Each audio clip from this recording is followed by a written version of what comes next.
Bonjour, dans cette séquence, nous allons voir l'utilisation des trois zones de la mémoire lors de l'exécution d'un petit programme. Je vous propose d'étudier ce petit programme. On a deux classes, une classe entier qui nous servira à créer un objet. Cette classe entier, elle a un attribut de type int, qui contient un entier, un constructeur qui permet d'initialiser cet attribut, et la méthode getEntier qui permet de récupérer la valeur de l'attribut.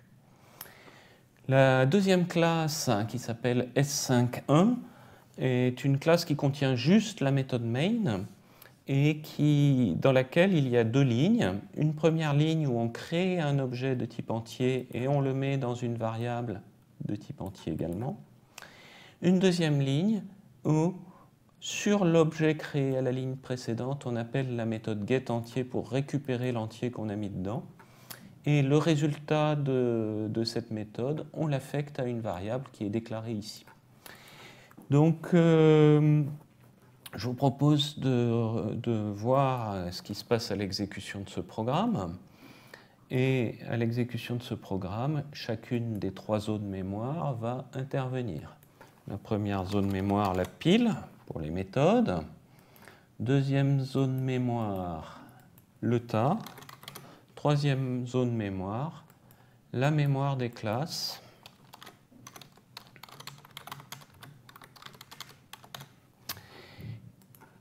Ce sont trois zones séparées et avant que l'exécution de notre code ne commence, il y a déjà des choses à certains endroits de la mémoire. Ce qu'il y a notamment dans la mémoire des classes, on demande l'exécution du programme S5.1, du main de S5.1, et bien donc la classe S5.1 va être ici, dans la mémoire des classes. Et dans cette classe, on va trouver ce qu'il y a dans cette classe, c'est-à-dire la méthode main. Et en face de la méthode main, quelque chose que je ne sais pas forcément représenter, qui est le code compilé de la méthode. Donc, ce sont nos deux lignes qu'on a ici, mais sous une forme compilée. Donc, bon, je le représente comme ça en disant juste qu'il y a du code. Et est-ce que c'est tout ce qu'il y a? Non, il y a encore d'autres choses, c'est-à-dire qu'avant de commencer l'exécution de la première ligne de code, c'est-à-dire la ligne 12, il y a déjà une mémoire privée réservée pour main dans la pile. Ici, on a une mémoire privée avec déjà quelque chose dedans. Qu'est-ce qu'on a? On a le paramètre de la méthode args. Et qu'est-ce qu'on a? C'est un tableau de string. Qu'est-ce qu'on a dans args? On a quelque chose, et c'est un tableau de string, et donc ce tableau de string, il est dans le tas. Donc on a ici, dans le tas, un tableau de string, et ce tableau est à une certaine adresse que je vais appeler A1. Et cette adresse A1, c'est ce que je vais trouver dans la mémoire du main ici. A1. Je vais déplacer un peu mes textes pour les recaler. Donc voilà l'état. Alors, un petit commentaire. Le plus souvent, c'est un tableau sans aucune case. Il y a 0 case dans le tableau args. Dans certains cas, il peut y avoir quelque chose. On s'en fiche. De toute façon, le programme ne l'utilise pas, cet argument. Donc, on peut négliger cet aspect. Donc voilà, on a déjà, avant de commencer notre code, des choses dans chacune des trois zones de la mémoire. Et là, l'exécution commence avec la ligne 12. Cette exécution de la ligne 12, on peut dire qu'il y a deux morceaux. Il y a le morceau new entier qui va créer les new, créer les choses dans le tas. Ça va nous créer un objet dans le tas. Et puis on a la déclaration de variable qui, elle, va nous modifier quelque chose dans la pile. C'est-à-dire qu'un objet, là, va être dans l'espace du main, dans la pile. Donc si je prends les choses dans l'ordre, les choses commencent avec new entier de 10. new entier, ça va créer un entier. Mais la classe entier, elle n'est pas encore dans notre mémoire. Donc la première chose qui va se passer ici, c'est chargement de cette classe entier dans la mémoire des classes. Qu'est-ce qu'il va y avoir dans cette mémoire? Il n'y aura pas l'attribut. L'attribut ne sera pas dans la classe, elle sera dans l'objet. Il sera dans l'objet, plus précisément. En revanche, il y aura le constructeur qui s'appelle entier, avec son code compilé aussi, et la méthode getEntier, avec son code compilé.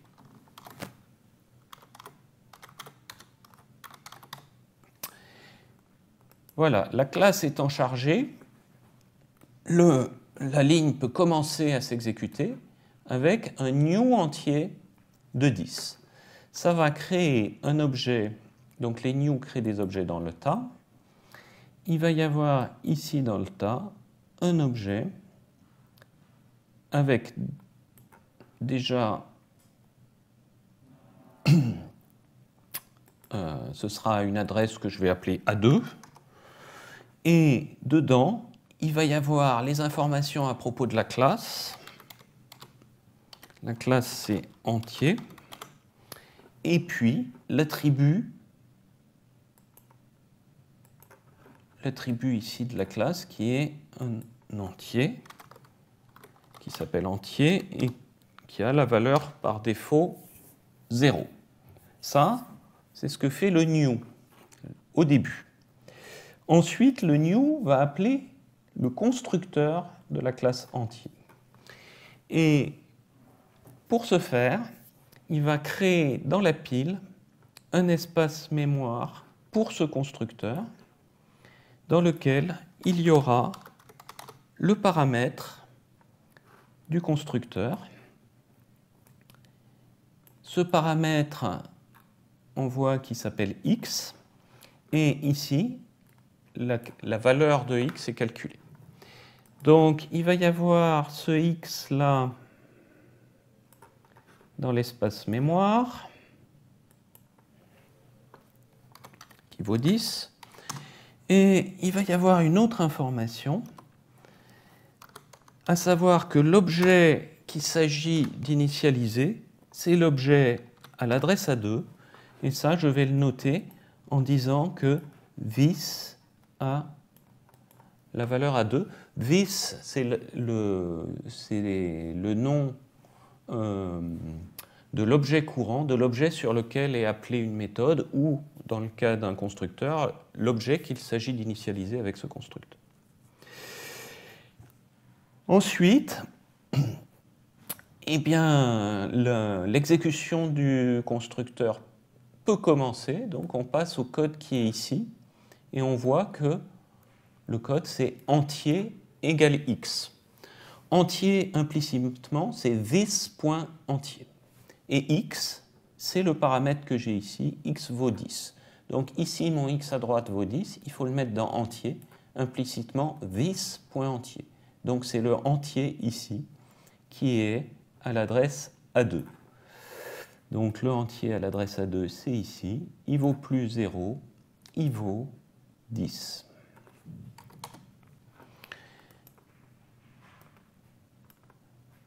Le constructeur est terminé, son exécution est terminée. Sa mémoire qui est dans la pile peut être effacée et rendue libre pour y placer de la mémoire d'autres méthodes ou constructeurs qu'on va invoquer. Donc là, le new est terminé, et ce que fait le new, c'est renvoyer l'adresse de l'objet créé, c'est-à-dire il renvoie A2. Maintenant, il reste la première partie de la ligne à exécuter. Déclaration de la variable unObjet et affectation de la valeur renvoyée par le new, à savoir A2. Voilà donc l'état de la mémoire à la fin de l'exécution de cette ligne.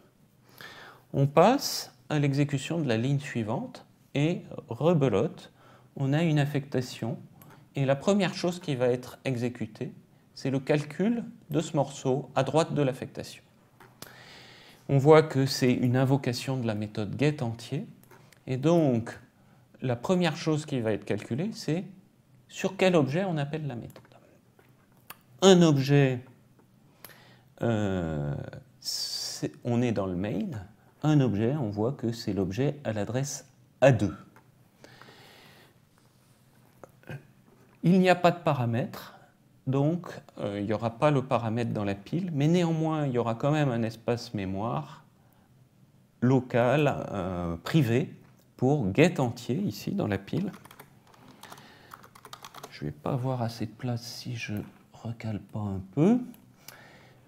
Et dedans, je vais avoir, comme tout à l'heure, une information sur l'objet vis et l'objet à l'adresse A2. Donc le fait que ce soit A2, c'est parce qu'on va voir la valeur d'un objet, et dans un objet ici, on voit A2 dans la pile. Donc, on va chercher la méthode getEntier dans l'objet à l'adresse A2. Et cet objet à l'adresse A2, on voit qu'il est de la classe entier. Et donc le programme peut aller chercher dans la classe entier, ici, est-ce qu'il y a une méthode getEntier? Oui, il y a une méthode getEntier, et son code est là. Et donc c'est par ce mécanisme d'aller chercher de quel objet on parle, dans l'objet, aller chercher à quelle classe il appartient, dans la classe, aller chercher la méthode, qu'on trouve le code, que l'interpréteur Java trouve le code qu'il s'agit d'exécuter. L'exécution du code peut commencer. Il s'agit de retourner entier. Là encore, implicitement, quand j'ai écrit entier, c'est vis.entier. Donc c'est entier que je vais chercher dans vis à l'adresse A2. C'est la chose qu'on voit ici, c'est ce 10 qui va être renvoyé par la méthode getEntier. L'exécution de la méthode getEntier est terminée, sa mémoire privée est supprimée, et on revient au main, et on sait qu'il faut mettre 10 quelque part. Dans quoi? Dans une nouvelle variable à déclarer dans le main. Donc ici, le x vaut 10. Voilà. Le programme est terminé. Ah, pardon. Je laisse mon x au bon endroit. Voilà. Le programme est terminé. Et à la fin du programme, toute la mémoire est effacée et rendue au système d'exploitation qui pourra l'utiliser pour un autre programme. Donc on voit que dans la pile, on a les paramètres et les variables des méthodes. Dans le tas, on a les objets et les tableaux. Ici, on n'a pas de tableau. Ah si, on a le tableau A1, là, c'est un tableau de string, mais on ne l'a pas utilisé. Dans la mémoire des classes, on a les classes et surtout le code qu'il s'agit d'utiliser. Voilà. Voilà donc qui conclut cet exemple qui illustre les 3 zones de la mémoire.